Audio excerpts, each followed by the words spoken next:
vraiment concrètement, c'est quoi les leviers pour travailler son e-réputation? Tu as En parlé fait, d'avis client. ouais, bah ouais, il y a les avis clients évidemment parce que bah, c'est hyper important. Il y a le SEO en premier parce que euh, en gros, on dit qu'une entreprise, elle risque de perdre 22% de son chiffre d'affaires lorsque les clients potentiels trouvent un article négatif sur la première page, tu sais, des SERP. 22% pour un seul article, t'imagines, c'est déjà énorme. Mmh. Par contre, si les entreprises ont deux articles négatifs sur la première page, elles perdent 44% de leurs clients potentiel. Et C'est énorme. s'il y a trois articles négatifs, eh bien, ce chiffre monte à 59,2%. Donc, en fait, on se rend compte que le SEO a un impact hyper important.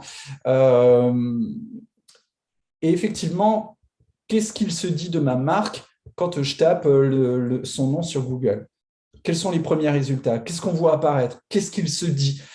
Au-delà de moi, ce que je véhicule, tu sais, au travers de mon site de marque, eh bien, qu'est-ce qu'il se dit de moi? Le site de la marque, on l'a vu tout à l'heure, il n'a pas tant d'importance aux yeux des consommateurs. Maintenant, le consommateur est habitué, on n'est plus dans les années 70-80 où la communication, elle était descendante et tu sais, on disait mon savon est le meilleur, ma lessive, c'est la meilleure, et puis les consommateurs allaient acheter parce qu'ils l'avaient vu à la télé. On sait qu'aujourd'hui, le marketing a moins d'impact dans le choix du consommateur. Ce qui va le décider, en fait, c'est ce qu'il va se dire par d'autres personnes, par des avis consommateurs, mais aussi par les réseaux sociaux, par un article de presse, etc. Donc ça, c'est hyper important de veiller à ce qui apparaît dans les premiers résultats de Google.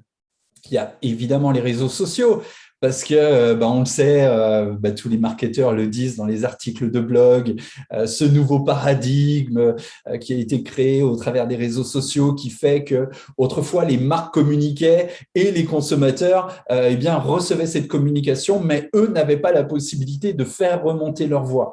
Aujourd'hui, avec les réseaux sociaux, ils ont ce pouvoir-là et évidemment qu'ils l'utilisent.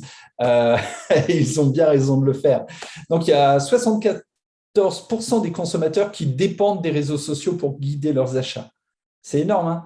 Et il y en a 39% des utilisateurs de Facebook qui aiment, tu sais, les pages de marque. Mmh. Parce que ça va les aider à rechercher des produits, etc. Donc, euh, une chose importante, tout d'abord, c'est d'être présent. Si on parle de nous, autant être au milieu de la conversation, n'est-ce pas?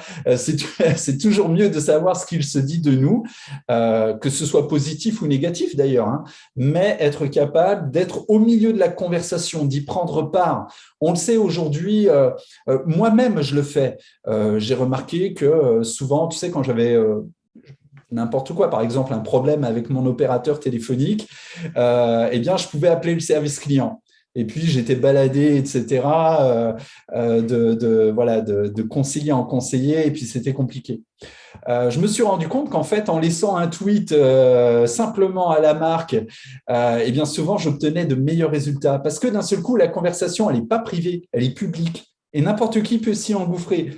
Et souvent, si tu parles d'un opérateur quelconque, d'un seul coup, tu as d'autres personnes qui arrivent. Ah ouais, moi aussi, ça fait un mois que ça dure, j'en ai marre, etc.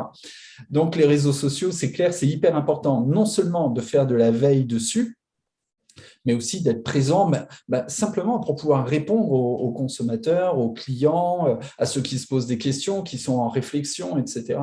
Voilà. Ensuite, il y a notre propre site. Hein, c'est notre propre site, il doit véhiculer des choses, des valeurs, et puis aussi, pourquoi pas, des avis clients. En fait, c'est tout bête, hein, mais on n'est jamais mieux servi que par soi-même.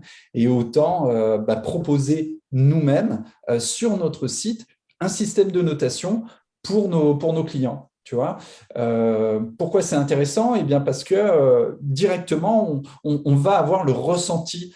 Qu'est-ce que les clients pensent de notre produit? Est-ce qu'éventuellement je peux le modifier, l'améliorer, tu vois, pour qu'ils répondent plus? Voilà, montrer qu'on est dans l'écoute active de nos clients. Les plateformes d'avis, j'en parlais un petit peu plus tôt, les Trustpilot, comment ça s'appelle, avis certifiés. Enfin bref, il y en a pas mal aujourd'hui. Donc, en choisir quelques-unes et puis être présent dessus. Mais j'en reviendrai tout à l'heure dessus, pourquoi c'est hyper important d'être présent dessus. Et puis, la relation client. L'e-réputation, en fait, c'est tout bête, hein, mais souvent on met ça, tu sais, dans la case marketing. Mais la réalité, c'est que c'est le marketing, évidemment, parce que c'est de la com, c'est de la communication aussi avec nos clients, mais c'est de la relation client parce que c'est également comment je réponds à des clients qui ne sont pas satisfaits. Et ça, c'est pas le marketing, c'est la relation client. Et là, on a tout intérêt pour les réputations à ce que les directeurs marketing, les directeurs de la relation client, eh bien, se tiennent la main et bossent de concert, parce que vraiment, ça va ensemble. Donc voilà, Alors, je pense que c'est les différents leviers importants.